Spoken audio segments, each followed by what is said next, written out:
Ejemplo de ese trabajo tenemos en el contexto educativo el estudio, las investigaciones relativas a la pedagogía sola, sin interconexión con otras disciplinas científicas, sin hablar de sociopedagogía, de biopedagogía, de psicopedagogía, de pedagogía hermenéutica, contextual, etc. Entonces, la pedagogía solita, como si fuera un trabajo solamente de educadores, los grandes problemas educativos que confronta el país, ¿no? Que solamente bajo este criterio está reservado al accionar solamente de los pedagogos, de los educadores, de los educandos, habida cuenta de que ahora todos los profesionales, todas las áreas del saber tienen que ver mucho con la pedagogía. A eso se llama la pedagogía contextual, la pedagogía hermenéutica contextual, ya en el campo de las ciencias no lineales. Habida cuenta de que la no linealidad, como repito, viene cobrando fuerza en estas últimas décadas, ¿no? El grupo Inter y Trans, que nos sugiere la propia UNESCO, no lo digo yo, solamente mis reflexiones van por el lado de la réplica, de la implicancia de todo el trabajo que han desarrollado investigadores de la talla de Jacques Delors, por ejemplo, que la educación encierra un tesoro, con los 4 pilares de la educación que ya ustedes conocen, seguido por Edgar Faure con su libro, con su publicación Aprender a Ser, y Edgar Morin, como dicen los franceses, los 7 saberes de la educación del presente y del futuro. Todos estos documentos dan cuenta de que ya es impostergable ingresar a campos un poco desconocidos del grupo interdisciplinar y del grupo transdisciplinar. Quizás en la interdisciplinaridad hemos hecho algo, por ejemplo en el campo de la bioquímica, de la biofísica, de la bioética, de la sociolingüística, psicolingüística, aglutinando 2 asignaturas mínimamente. A ver qué resulta uniendo la biología con la química, la resultante de la bioquímica, o qué resulta uniendo la psicología con la pedagogía, la resultante de la psicopedagogía, o uniendo por ejemplo la historia con la geografía, la geohistoria de los pueblos, ¿no? Entonces, por ahí la invocación inclusive de la propia UNESCO. Sobre transdisciplinaridad poco se ha trabajado, pero sí existen algunos trabajos como de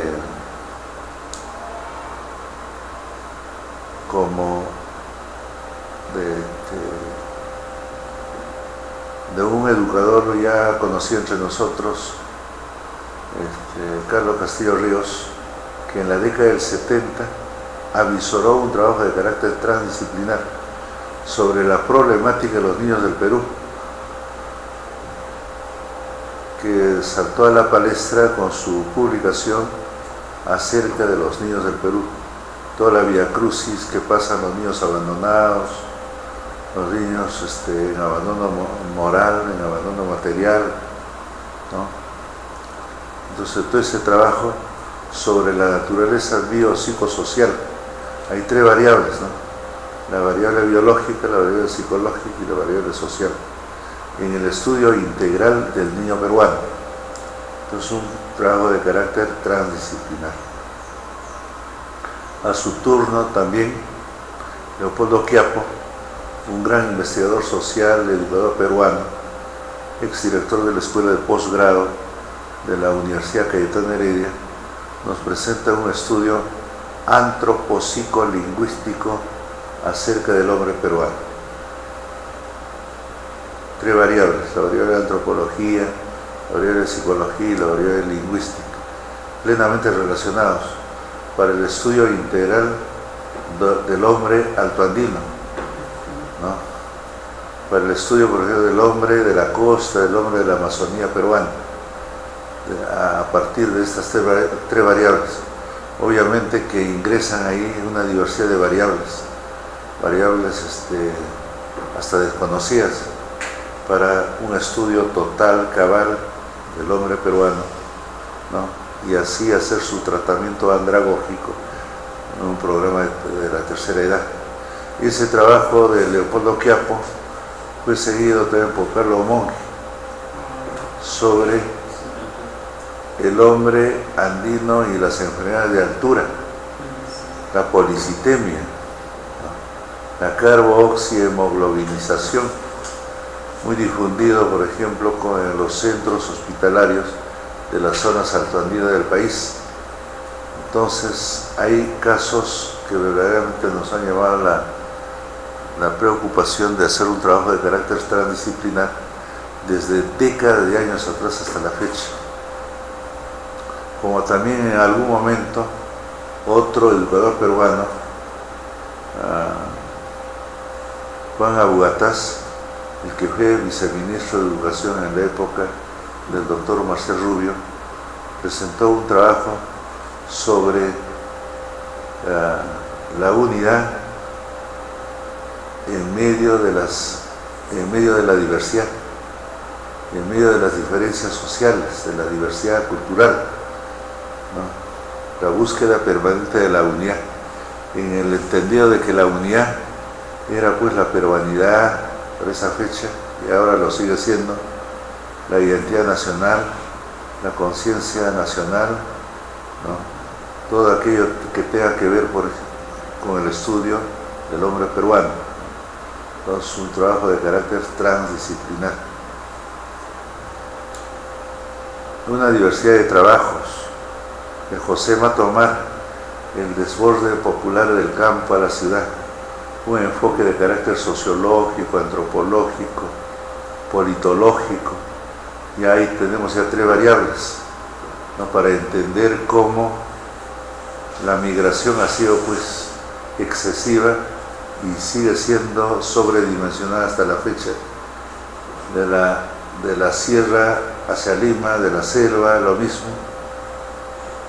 Ya los pueblos de la sierra se están quedando como pueblos fantasmas, solamente con el ladrido de los perros,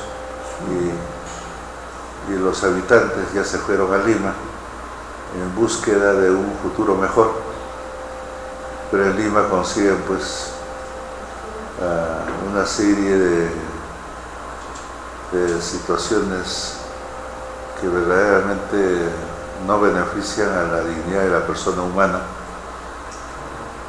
No hay una autorrealización del hombre que ha migrado hacia Lima, ni una realización colectiva de su familia.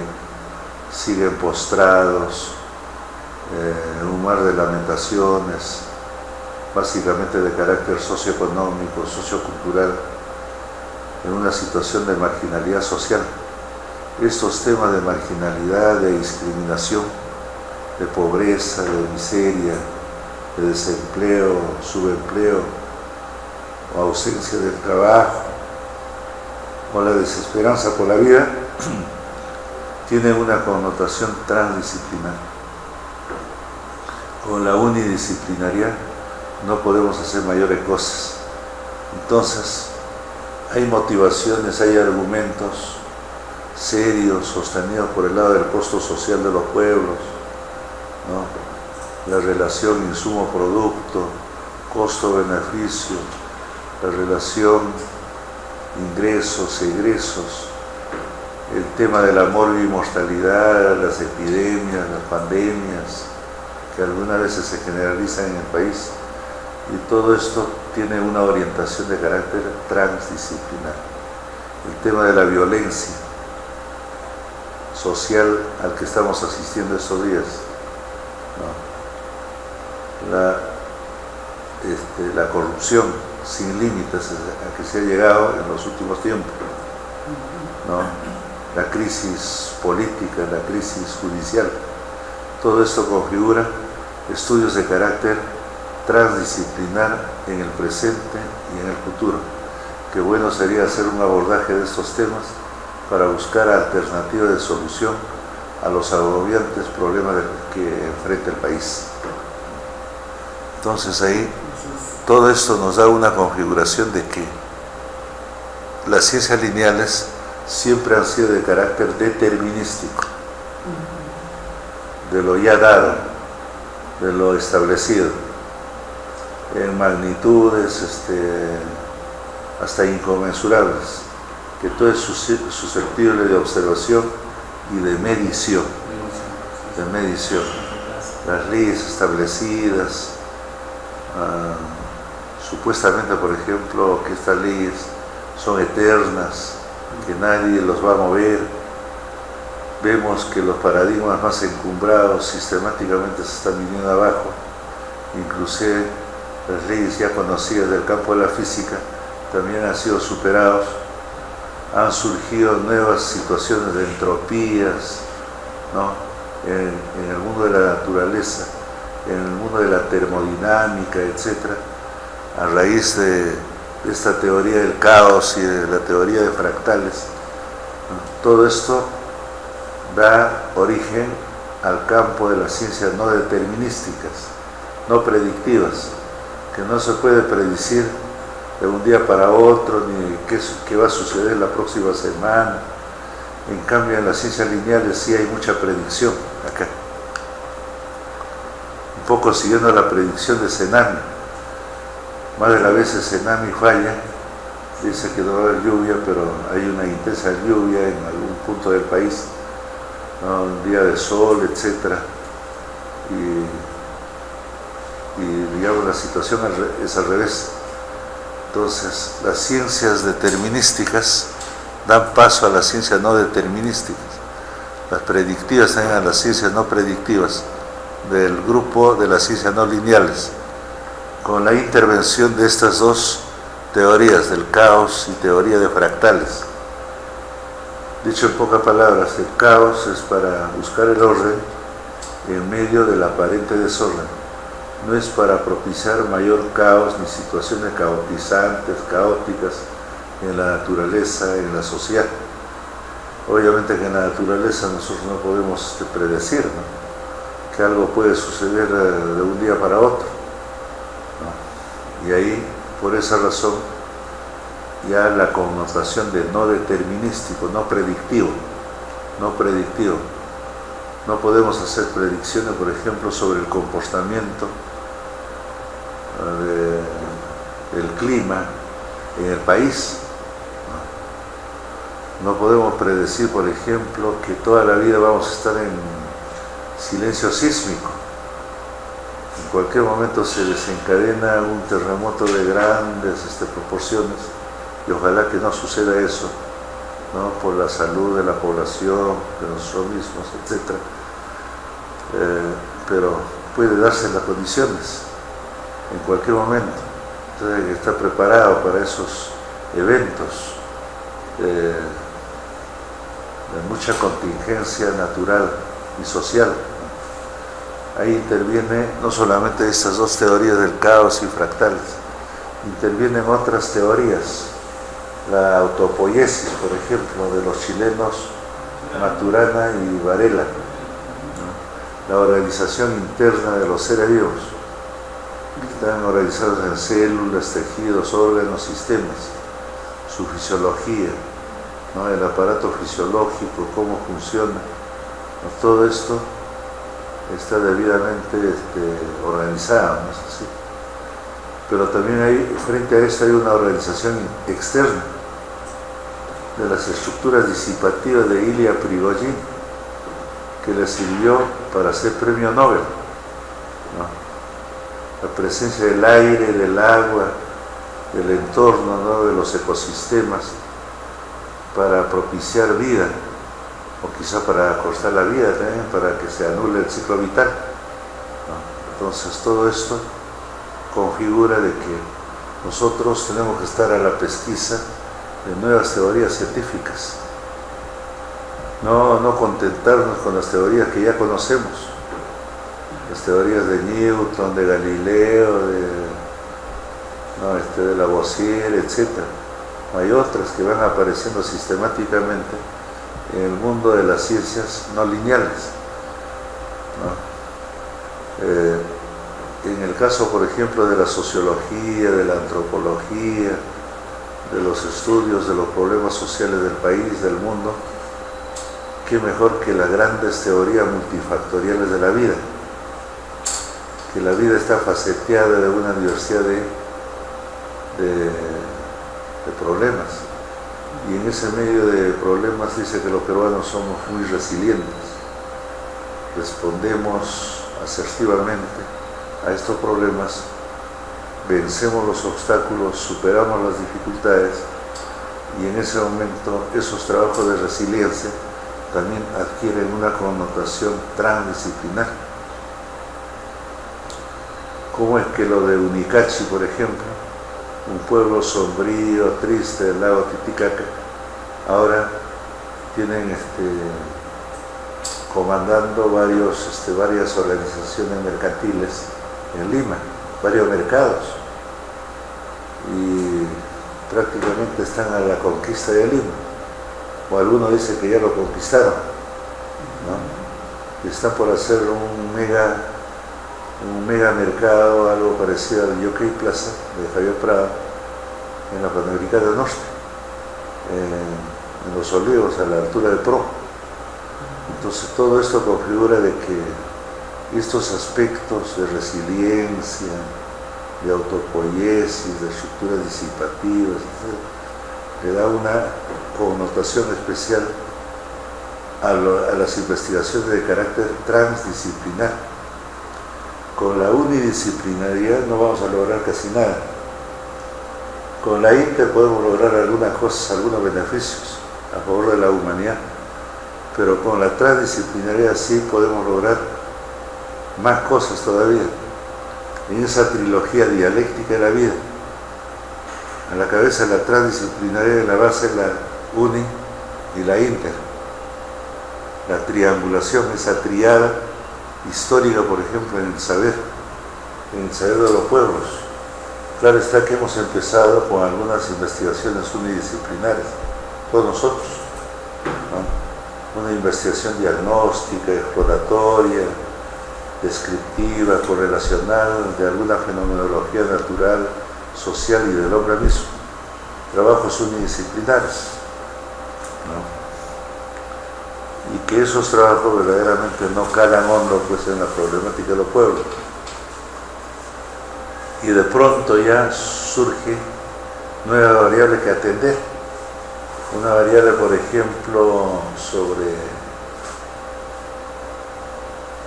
el aumento de la población en una determinada comunidad, en las zonas y regiones del país,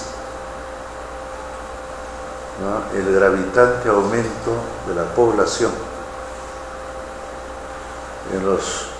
Ese dato nos lo proporciona por el último censo realizado en el país, que hemos pasado de 26, 27 millones a más de 30. Más de 30, ahora ya estamos sobre 31, 32 millones. Entonces, una gran cantidad de pobladores. Los recursos están en vías de extinción, ¿no? Los productos alimenticios, algunos recursos naturales se han extinguido por completo en la selva y también algunos recursos en la sierra. Entonces, ¿qué hacer para superar ese estado de cosas?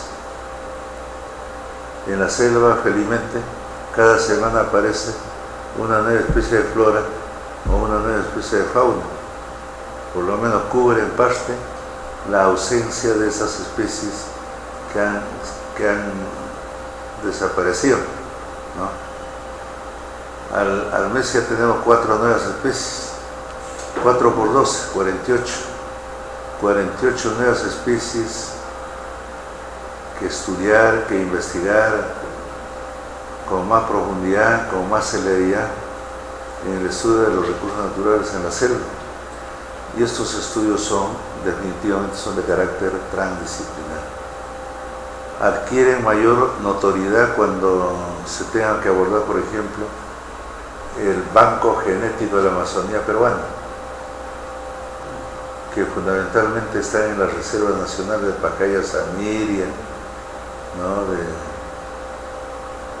Quistococha, de Caballococha, en la selva, o en las cercanías, por ejemplo, de la Divisoria en Contamana, ¿no? Del Cerro Azul, etc.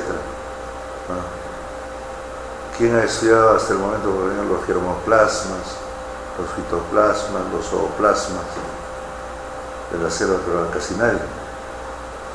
Quizás algunos biólogos, algunos ecólogos, pero todavía no ha adquirido una connotación, pues, de alta relevancia, que haga ver, por ejemplo, de que es un estudio debidamente sistematizado, transdisciplinar para el Perú y para el mundo. Y sobre eso decía el ingeniero José Antonio Brac, un ecólogo por antonomasia, un gran investigador de esos temas, ¿no? Si nosotros empezamos a estudiar, a investigar con mayor notoriedad, con más impacto, los recursos naturales que hasta la fecha no se han estudiado en el Perú, estaríamos pagando la deuda externa del país holgadamente en los próximos años. ¿Y por qué no se hace ese tipo de trabajos? ¿Qué está pasando entre nosotros, entre los peruanos? ¿No? ¿Por qué no hay una decisión política, ¿no?, a ese nivel?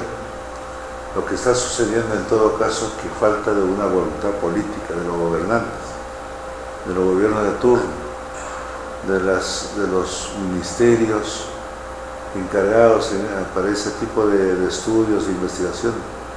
El Ministerio del Ambiente, del Medio Ambiente, no sé en qué trabajo están ellos. El Ministerio de la Producción, el Ministerio de Agricultura.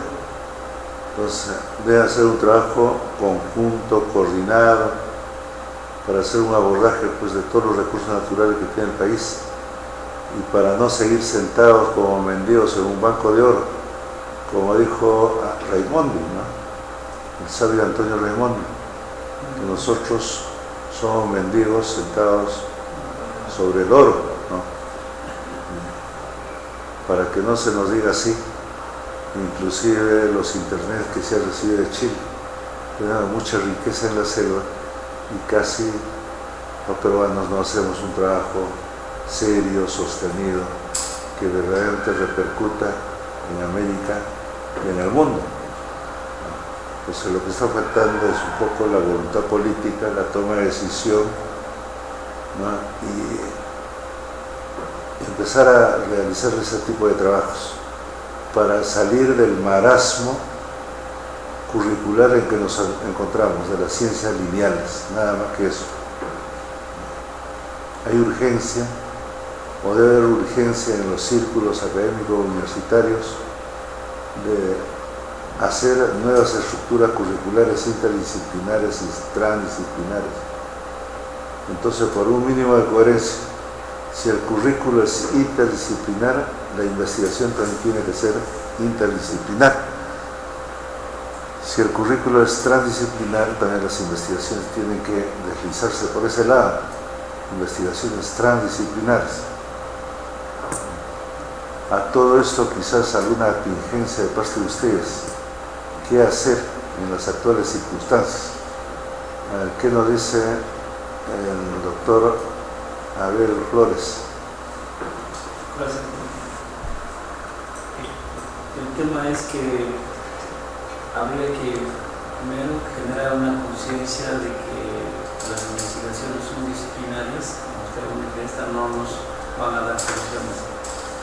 En ese sentido, lo que hay que hacer es, a través del sistema educativo, promover la conciencia de que la realidad como tal, en el marco del paradigma de la complejidad, es un tanto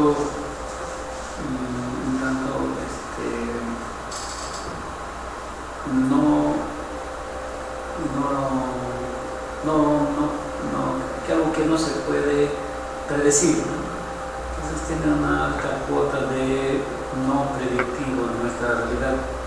En ese sentido pueden necesitar nuestros problemas sociales, económicos, políticos y todos ellos requerir de una visión holística para poder integrar varias disciplinas y desde esa visión poder proponer las alternativas de solución a la problemática que vivimos. Entonces el tema es que debe iniciarse por quizás replantear el sistema educativo en la cual pues la actitud de cada maestro se refleje en que debe promover una visión más amplia de la realidad. Lo que se ve es que cada maestro en educación secundaria o superior, por ejemplo, tiene su visión propia desde su especialidad. El docente de matemática ve solamente su disciplina, el docente de comunicación está encerrado y encasillado en su disciplina. Entonces, como que no hay mucha apertura. Entonces, habría que generar esa apertura en nuestros maestros, sobre todo. Claro. Qué bien. Profesora Avelino, ¿no? Rocío es mi nombre. Rocío. A ver, la profesora Rocío, ¿qué nos dice? En realidad yo lo veo respecto el cambio, digamos, que queremos generar nosotros. Es muy interesante hablar en la actualidad de transdisciplinaridad. Hemos hecho inter o unidisciplinaridad. Yo veo, como yo laboro en una institución superior, yo veo que todos estamos casi abocados el 90% a la unidisciplinaridad. Es un poco dificultoso trabajar todavía con la interdisciplinaridad y posiblemente esto es una tendencia de la transdisciplinaridad que va a ser bastante difícil. Pero no imposible. No imposible. Por ejemplo, en la actualidad tenemos mucha dificultad todavía porque muchos docentes y es una labor también, digamos, de las universidades realizar investigaciones, justamente porque no solo los docentes, sino los estudiantes también. O sea, nosotros realizamos una investigación formativa, pero para muchos, en su mayoría, es difícil porque no tienen este tipo de, digamos, de capacitación para hacer estos estudios. Cuando se les habla de hacer estudios interdisciplinarios, a veces les es un poco engorroso entenderlo cómo se hace, ¿no? En la actualidad ya todas nuestras universidades nos exigen hacer ese tipo de investigaciones. Ahora, estoy hablando, por ejemplo, de todos los recursos que tenemos en nuestro país. Es uno de los países más ricos en todo sentido, digamos, recursos de su naturaleza, pero también somos un país rico en talentos y que prácticamente ese talento no estamos explotando como corresponde. Eso es lo que se debe enfocar, entonces, que los futuros gobiernos, ¿no?, deben enfocar mucho el uso de ambos, de los talentos y también de los recursos que tenemos. Y eso creo que va a generar desde el inicio, digamos, como usted lo ha dicho, nada imposible, pero un poco difícil, los cambios. Y también lo dijo usted, Perú ya hace tiempo debió haber salido de su crisis. El Perú debe haber salido de ese tiempo hasta de su problema económico, ¿no?, la gran deuda que tenemos.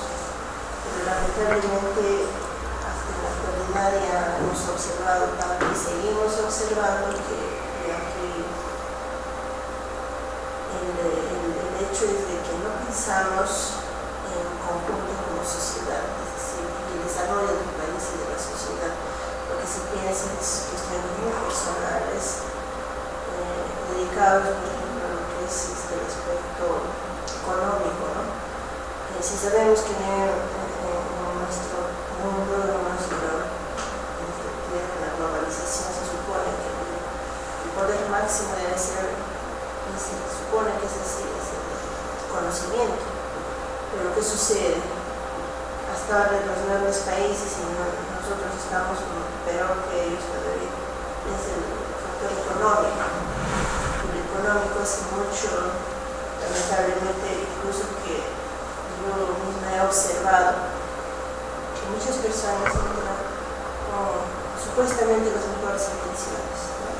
a tener o a liderar, a tener autoridad, ocupar cargos hasta muy importantes, pero en el tiempo que están ahí empiezan a cambiar y modificar sus ideas y sus prácticas, y al final todo va en su propio beneficio, un beneficio pequeño, un par, pero se olvidaron de la sociedad, se olvidan, o de lo que están a su alrededor, que son personas que más necesitan. En mi caso, por ejemplo, lo que es salud, yo estoy muy interesada porque yo soy enfermera también, enfermera. Entonces, me preocupa mucho, por ejemplo, la salud de los niños. ¿Por qué? Porque los niños al final son el futuro del país, es lo que siempre he dicho, ¿no? Y si estos niños no están con todas las buenas condiciones, entonces ¿cuál va a ser nuestro futuro nuestro, no? Y de hecho, el futuro, de casi 200 años, yo no sé, si no trabajamos de esta manera, ya no solo interdisciplinariamente, sino transdisciplinariamente, entonces ¿a dónde vamos a llegar en este país al menos? ¿Cómo vamos a avanzar? ¿Qué futuro vamos a esperar de esos futuros niños también cuando ya sean adultos? Eso es lo que a mí me preocupa bastante. Sí, pues verdaderamente aquí en todo eso hay un punto de inflexión, un punto de ruptura epistémica, ¿no? Entre el paradigma positivista, neopositivista, con el paradigma interpretativo hermenéutico de la ciencia, o en su defecto con el paradigma crítico dialéctico, para no seguir con el mismo paradigma de antes. Tiene que haber un cambio de actitud, un cambio de comportamiento de todos nosotros para hacer un abordaje, pues, de los últimos paradigmas que están apareciendo en la ciencia, ¿no? Imagínense continuar con el viejo paradigma positivista. Había cuenta que Francisco Sagasti, por ejemplo, un gran estudioso peruano, doctor en ciencia y tecnología por la Universidad de Harvard, pocos son los peruanos que han sacado el doctorado en la Universidad de Harvard, nos dice, por ejemplo, de que los cursos, el cursismo, el curso no han servido para nada en el país. Si no han servido para nada, ¿cómo seguir manteniendo aquello que no ha servido? Los mismos cursos. Tiene que haber un cambio, ¿no? Entonces, por ahí nos sugiere Toffler de que debe haber 3 líneas básicas en el currículo nacional y en el currículo internacional. Una línea del estudio de los recursos naturales, biogenéticos, ¿no?, de todas las zonas y regiones del país y del mundo, que hasta la fecha no se ha hecho un estudio serio, sostenido de estos recursos. 2, la informática vía computación. Había cuenta que todo se ha informatizado, todo está en el mundo de la computación, ¿no? Todas las ramas del saber, todo. Entonces conviene ingresar a ese campo para no seguir pues como analfabetos digitales, ¿no? Y 3, ingeniería genética para el desarrollo sostenible de los pueblos. Y punto. Y sobre esos 3 ejes se debe hacer un trabajo en todos los niveles educativos. Y que en el resto de los cursos, de las asignaturas, perdemos tiempo. Eso dijo Toffler, ¿no? Perdemos tiempo, un valioso tiempo, por no profundizar nuestros trabajos, por ejemplo, en ingeniería genética, sobre el genoma humano, por ejemplo. Y su simplicidad había cuenta que la ciencia del futuro va a ser la genética. Hacer que nuestros hijos, nuestros nietos estudien genética, biogenética, ingeniería genética, ¿no? Entonces por ahí la exigencia, ¿no?, de la otra trilogía, contenidos, métodos y actividades. ¿Qué actividades desarrollar, por ejemplo, para desarrollar determinados contenidos? Actividades no solamente en el trabajo, por ejemplo, según lo que nos pide Toffler, no solamente en el mundo de la naturaleza, también en los laboratorios de ingeniería genética, qué trabajo realizar en las actuales circunstancias. Entonces, buscar otras trilogías más en el vasto campo del conocimiento científico. Una trilogía muy archiconocida es el hombre, la naturaleza y la sociedad. El hombre a la cabeza, en la base de la naturaleza y la sociedad. Y por ahí surge por los estudios socionaturales que preconizan algunos investigadores últimamente, ¿no? O los estudios humanos, por ejemplo, el estudio de la humanidad en el campo natural y social. Lo que en algún momento presentó Mario Bunge, la sociologización de la naturaleza y la naturalización de la sociedad, poco para superar pues esos escollos, esas barreras de algunas ciencias infranqueables, supuestamente infranqueables. A la final de esas ciencias tienen que ser permeables a otras disciplinas científicas.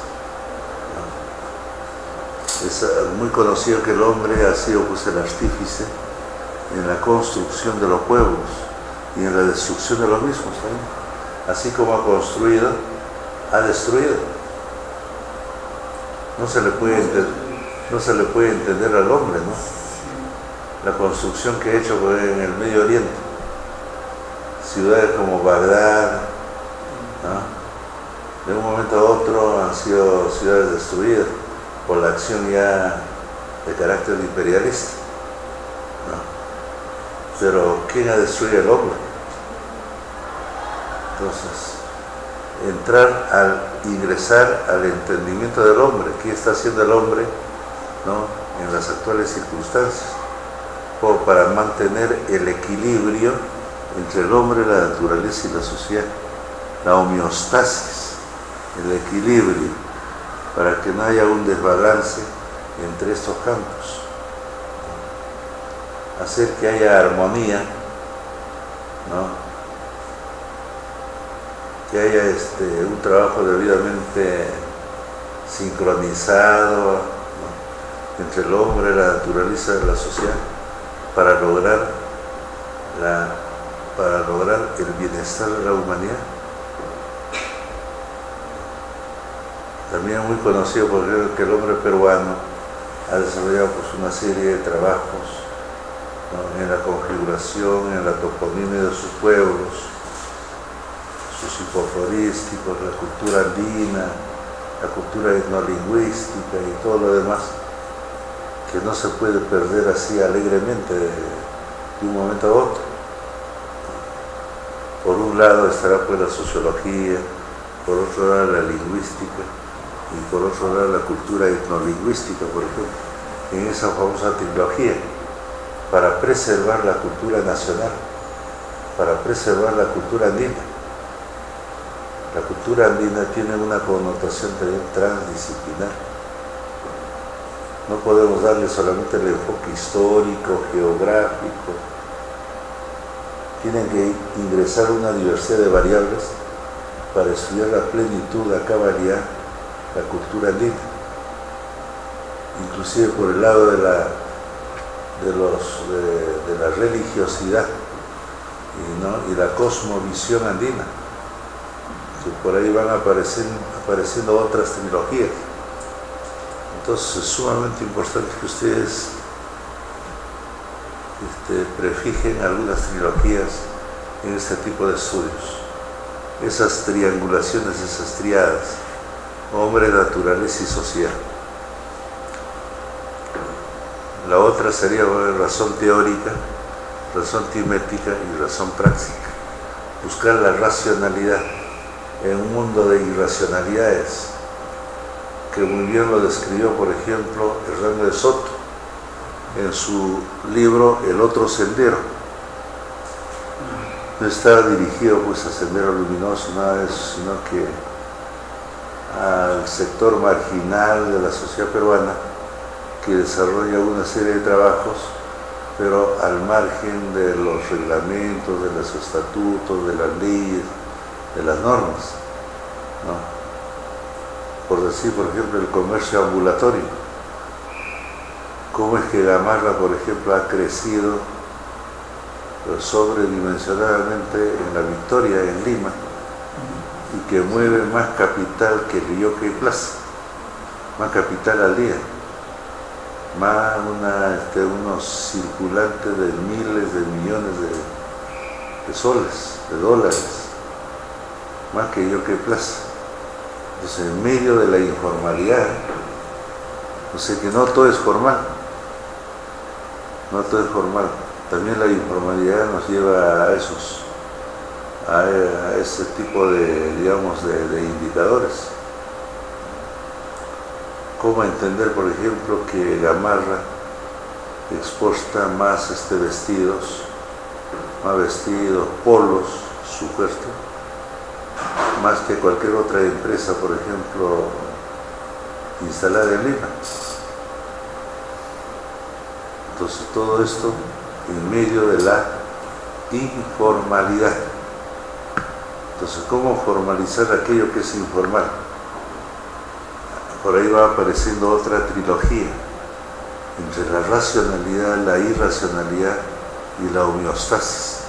La homeostasis es el equilibrio entre lo racional y lo irracional, el equilibrio, el punto medio, no llegar a extremos, ni a un trabajo totalmente al margen de las normas, al margen del SUNAT, del SNIB, de CONATA, con su CODE, nada de eso.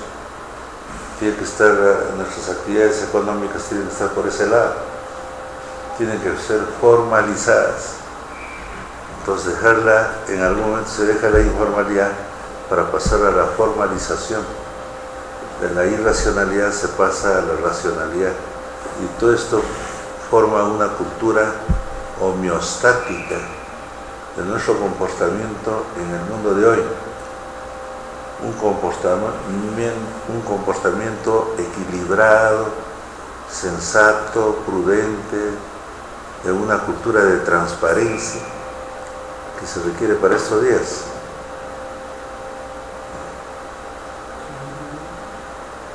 El tema de transparencia está un poco muy cuestionado en nuestra sociedad actual, y en estos temas de corrupción y todo eso. Sí, pues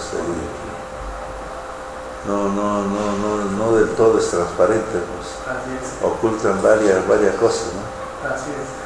Más que todo ocultan los ingresos, las planillas doradas, las planillas ocultas de determinados organismos.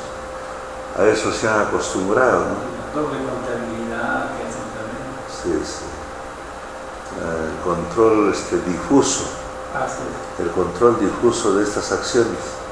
Van apareciendo por ahí terminologías para sacarle la vuelta al sistema, ¿no? El objetivo es sacar la vuelta al sistema, ¿no?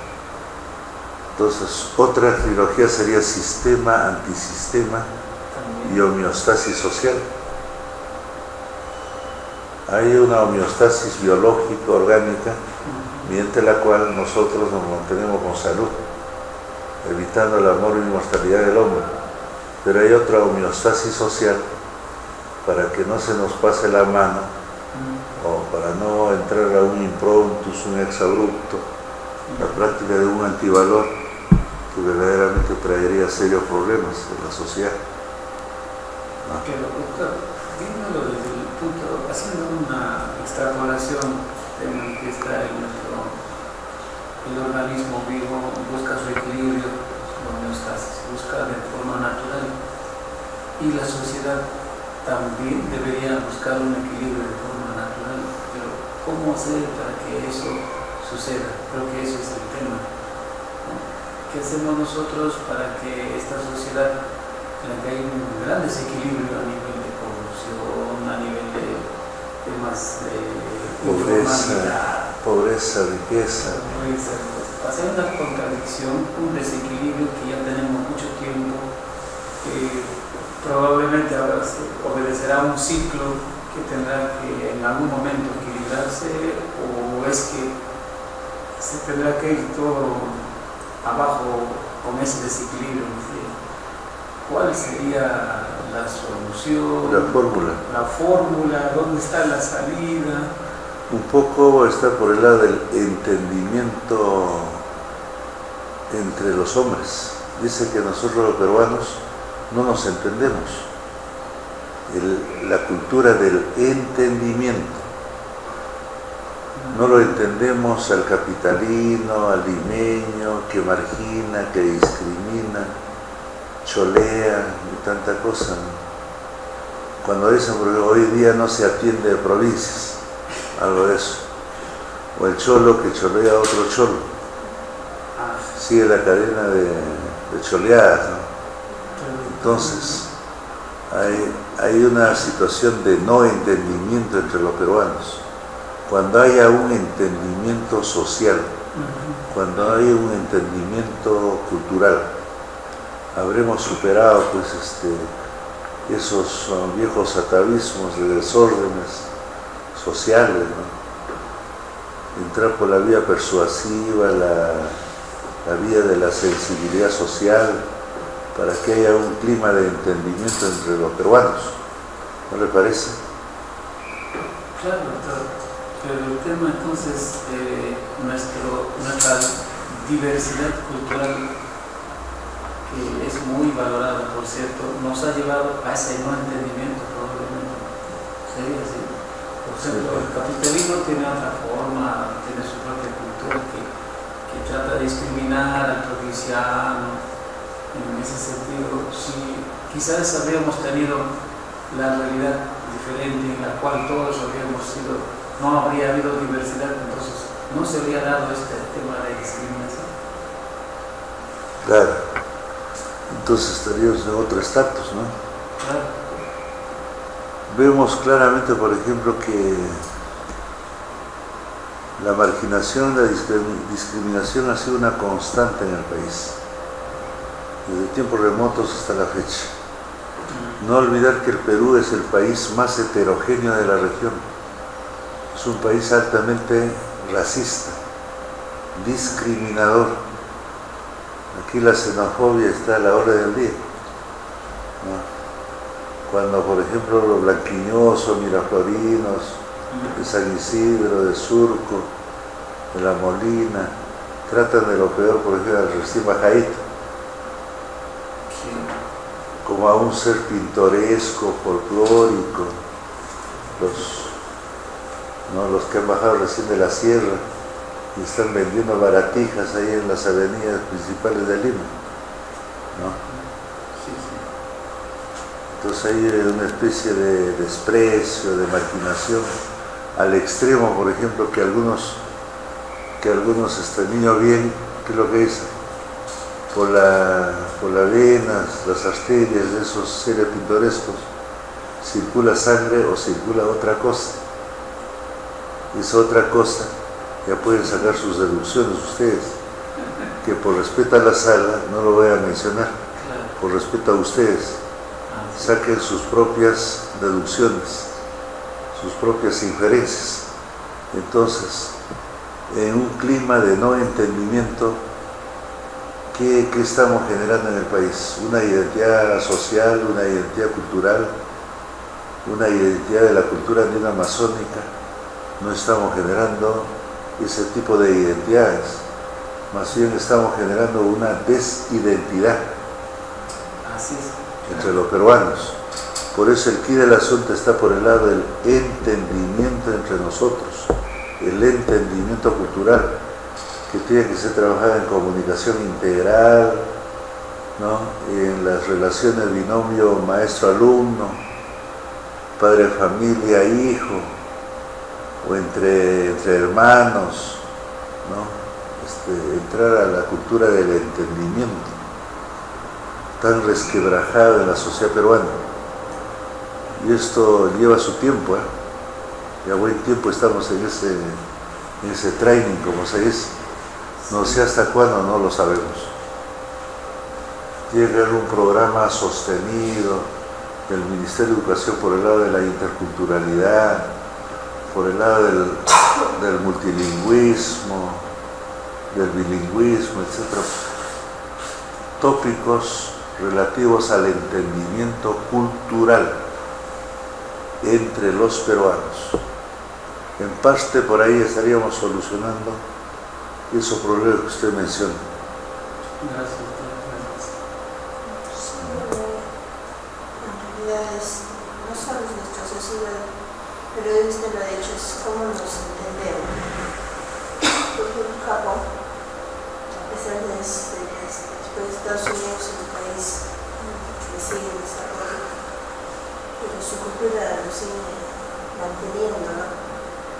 Entonces, ¿cómo han hecho eso ellos para que no desliguen? Entonces, supongo que ha tenido que transcurrir muchas cosas dentro de sus grandes autoridades y de la sociedad para entender de que no necesariamente guardando nuestra propia cultura tenemos que desarrollarnos, ¿no?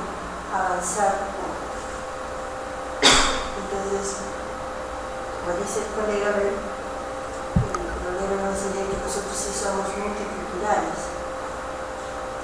Tenemos 3 regiones, cada región tiene su propia cultura, pero también dentro de claro, 3 espacios escenarios, ¿no? La selva, la sierra y la costa. Y dentro de cada uno de ellos también tiene su propia cultura, varias culturas. Y siempre se ha manejado así en el transcurso del tiempo, de muchos años atrás, desde que aparecieron nuestras primeras culturas. El Imperio Incaico es una de las cosas que a mí me gusta hablar con este tema, es que se absorbía una cultura, pero se tomaba lo mejor de esa cultura. Claro. Y se avanzaba, ¿no? No es como lo que nos sucedió con la conquista. Prácticamente quisieron matar todo lo que nos correspondía a nuestra cultura y nos trataban como gente, ni siquiera como gente, pensaban que éramos nosotros los seres humanos. Y nunca les interesó guardar nuestras propias culturas, lo único que querían era llevarse nuestras riquezas. Siempre ha sido así. Y creo que de esa combinación que también nosotros hemos tenido, prácticamente nosotros, bueno, supuestamente ahora la palabra cholo, porque somos combinación de 2, 3 razas, en este caso 2 razas, creo. Y hemos tomado, creo que los aspectos negativos de la otra raza. Y a veces nos olvidamos de nuestra propia raza y no sacamos como orgullo y tomamos el ejemplo de ellos, ¿no? Para seguir avanzando. Hay cosas y casos que todos conocemos también lo hemos vivenciado, por ejemplo,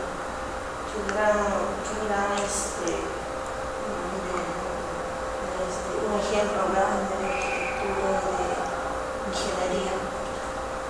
Una de ellas es nuestro Machu Picchu, por ejemplo, ¿no? El que va se queda asombrado, porque cómo llega agua a ese nivel de altura, y el agua no falta nunca, ¿no? Y el río, incluso hasta los caminos que ahora llamamos del Inca y otros caminos más, cómo han perdurado en el tiempo, mientras que actualmente nuestras carreteras, nuestras pistas lo hacen supuestamente con la mejor ingeniería que años muy antiguos, pero en un ratito, en 2, 3 años, 5 años se malogran nuestras carreteras. Entonces, eso también, ¿no? ¿Cómo usamos no seamos lo que antes nos han dejado como conocimiento? A pesar de que no tenían los grandes conocimientos que ahora, pero han logrado mucho más sostenibilidad, mientras que actualmente no. Pues, ¿qué está sucediendo entonces? Eso también habría que pensar, ¿no? En la actualidad estamos pensando en otra forma de desarrollo y los recursos que empleamos para cada construcción, arquitectura, todo lo que se haga. Entonces, ¿qué está sucediendo? Los materiales que se usan no son los adecuados. Incluso sabemos que nosotros en nuestro imperio en estructuras no conocíamos ni la rueda, pero las cosas cómo llegaban. Y no sé si usted sabe, por ejemplo, al menos la historia a mí también me sorprendió leyendo bastante, que ni siquiera en nuestro país existía la neumonía, ni la gripe, no existía la neumonía. ¿Quiénes nos trajeron la neumonía? Fueron los españoles. Pues miren a cómo hemos llegado a ser este mundo, nuestra propia tierra, que a veces nosotros mismos nos olvidamos de nuestros antepasados y el gran legado que nos ha dejado, pero no empleamos para nuestra propia vida. Si no estoy haciendo el trabajo de investigación, que quizá debemos fortalecer el aspecto de reforzarnos del marco teórico, pero a mí me interesa, por ejemplo, cómo nuestros alimentos andinos han mantenido a toda esa población en esa época saludable. Ahora estamos en una nueva sociedad con supuestamente más desarrollo y tenemos alimentos de otros países que han llegado incluso y transformados, pero ¿cómo tenemos más niños desnutridos? ¿No? En esa época no había, por historia sabemos que no había eso. Entonces eso también es un punto de estudiar, la historia, que nos tiene que enseñar mucho, y lo que respecta a lo que el profesor Alberti decía, de lo que hacer frente a todo lo que se ha generado. Y estamos, por ejemplo, para mí en nuestro Perú en la actualidad hemos entrado ya a una crisis fuerte, ¿no? Moral sobre todo, una crisis moral, que muchos países cuando han entrado a eso han tenido que llegar incluso hasta guerras, hasta guerras internas, ¿no? Entonces no, esperemos no llegar a tal sentido, porque recién después de la guerra ha venido, como usted decía, el caos y a la tranquilidad, ¿no? Esperemos no llegar a ese sentido. Por ejemplo, Venezuela está pasando algo parecido. Que continúe un rato más. Sí. Unos 20 minutos para dar una información adicional. Lo que dice la profesora es plenamente cierto. Y es coherente, por ejemplo, con los últimos hallazgos de un científico internacional, Lovelock, cuando nos habla, por ejemplo, de la hipótesis Gaia o hipótesis de la Tierra, hipótesis Gaia, que los antiguos peruanos ya lo conocían. Había cuenta que los antiguos peruanos han sido científicos. Es otra cosa que no se ha difundido el saber popular, el saber tahuantinsuyano, inca, pre-inca, etc., conocían bastante, ¿verdad?, de la filosofía del Mamapacha. Y ahí surge una trilogía, Caypacha, Anampacha y Ujupacha. La vida acá en la tierra, ¿no? La vida en los cuerpos celestes, en el cosmos, en el universo, y en la vida bajo, digamos, una vez que muera la persona o el colectivo de personas, ¿qué será de la vida? Un poco las reflexiones filosóficas por ese lado. Ujupacha. Entonces, los antiguos peruanos han conocido bastante en ese campo, por ejemplo, de la filosofía, en ese campo del pensamiento, que recién Lovelock nos está hablando, por ejemplo, de esa pastecita del Ujupacha, por ejemplo. Recién nos está hablando de que cuando dice, por ejemplo, de que no solamente el hombre, los animales, los vegetales y los microorganismos somos seres vivos. El inmenso planeta Tierra es un ser vivo por excelencia, el Caypacha y Ujupacha, ¿no?, en permanente relación con el Hanampacha, el cielo, el firmamento, el cosmos, el universo, ¿no? Entonces, y por ahí surge ya el estudio de la naturalización de la sociedad y la sociologización de la naturaleza, la relación sincrónica, la relación entre la naturaleza y la sociedad, que cada vez más es estrecha. Antiguamente se pensaba, por ejemplo, de que antes de la hipertrofia de especialidades de cursos, de esa forma se pensaba antes, con el trivium, el quadrivium, ¿no? Se pensaba de eso, pero a alguien se le ocurrió de hacer una excesiva cantidad de especialidades, una N cantidad de cursos, etc. No obstante de que entre esos cursos, especialidades, hay mucha unidad, mucha integración. A eso tiende la transdisciplinariedad, a la integración de las ciencias, y que muy bien lo dominaban los antiguos peruanos, esa famosa integración. ¿Cómo se explica, por ejemplo, esas andenerías, los acueductos de un circuito cercano a Cusco, en Piquimachay, no sé, hay unos sitios entre cerros y rocas inmensas, de una roca a otra está pasando el agua con toda la normalidad y después desembocan? Las conexiones internas,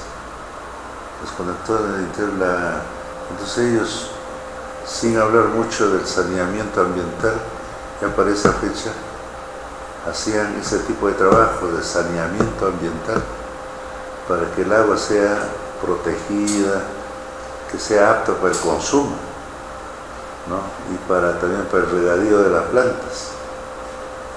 Una ingeniería, una alta ingeniería de hidráulica profunda. Y esto tiene una connotación transdisciplinar. No dijeron los incas así en esos términos, los tawantinsuyanos solamente decían, bueno, se buscaba el bienestar de toda la población, ¿no?, para esa fecha. Las construcciones, por ejemplo, en Ollantaytambo, en Sacsayhuamán, en Coricancha, por el templo del sol, ¿no?, verdaderamente han asombrado al mundo y siguen asombrando al mundo, ¿no? Entonces, la transdisciplina siempre ha existido, es otra cosa que no se le ha dado el valor, el uso necesario, la aplicación. Siempre ha existido entre nosotros, entre los antiguos peruanos y los peruanos del presente, y va a existir en el futuro. Si esta cultura inca, la cultura tawantinsuyana, no hubiese sido avasallada por la cultura de los españoles, etc., otra sería la realidad de nuestro Perú, ¿no? Otra sería la realidad. Ahorita estaríamos en la cima del debate, en la palestra. Es otra cosa que han venido acá con una serie de tropelías y han chocado con nuestra cultura, pues, y han avasallado todo. Entonces, tiene que haber una especie de deuda social del gobierno español con respecto al gobierno peruano, ¿no? Una deuda social de años, de centurias de años, ¿no? Que nos ha ocasionado daños irreparables, porque esta cultura daba para más, como decía Virgilio Roel Pineda.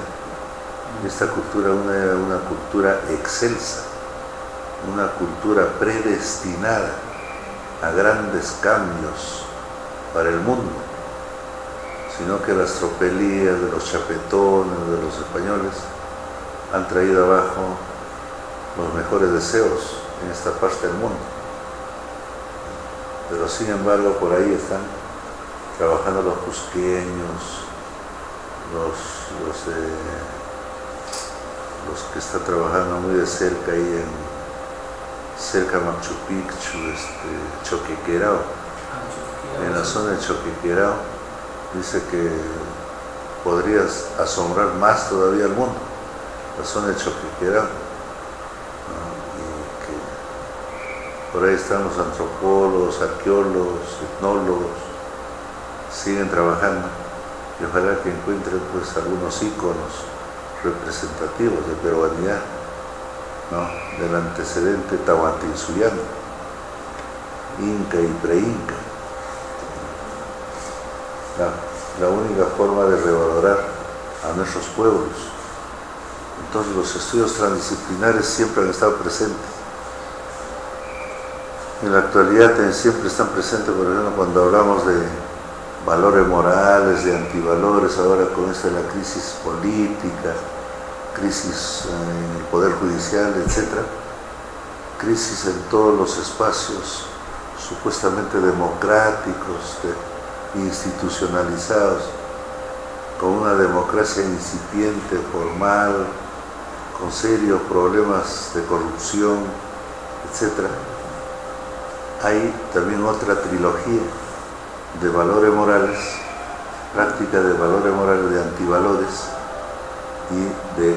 y al centro la homeostasis, el equilibrio, desechando todo lo que es antivalores, y con la práctica permanente de valores morales, donde la ejecutoria de todos nuestros días no será pues un crisol de virtudes, de valores, pero por lo menos en alguna medida relativo pues a la práctica de valores morales, para tener ciudadanos peruanos educados, sensibles, cultos, identificados a la causa nacional, a la problemática de sus pueblos y con pleno ejercicio democrático en el momento electoral, deseando el desarrollo para todos los peruanos, ¿no? Es lo deseable.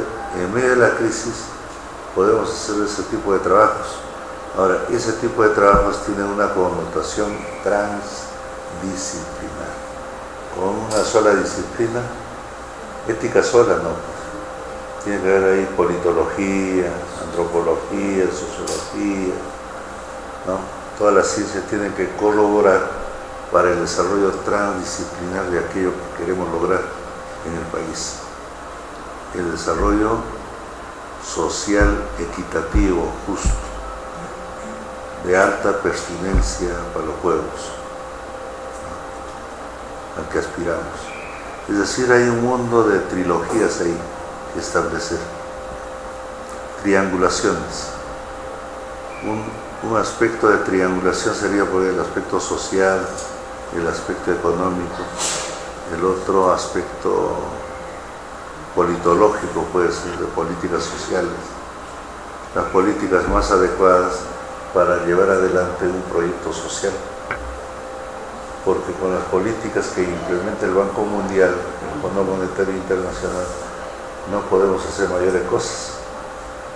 Hay serios atavismos, ¿no? Nudos gordianos que superar en este estado de cosas en procura de políticas asertivas, funcionales a la problemática de los pueblos. Sociología, economía, politología. Otro sería sociología, economía y cultura también. Otra sería sociología, el aspecto social, el aspecto económico y el aspecto ideológico político. También el tema de la sociología, la ética, el tema de valores. Sí, pero una campaña de valores. A eso nos conlleva los estudios transdisciplinares. Para eso sirve este tipo de reflexiones. Vamos a profundizar un poco más esta tarde con la exposición del profesor Flores Chaupis sobre su artículo científico. ¿Ya? Y el día de mañana ya lo puede hacer sobre el currículo transdisciplinar. Usted también mañana podría hacer sobre el artículo científico y esta tarde, bueno, participa en los debates. ¿Está bien? Hasta la tarde ya llegará más gente, pues, me imagino. No sé qué pasar. Sí. Hay una cierta forma de adormecimiento, ¿no? Tiene que haber efervescencia, apostar por la evolución cultural, sino cómo nos insertamos al mundo globalizado. Vamos a perder el tren de la historia, ¿no? Sí, doctor,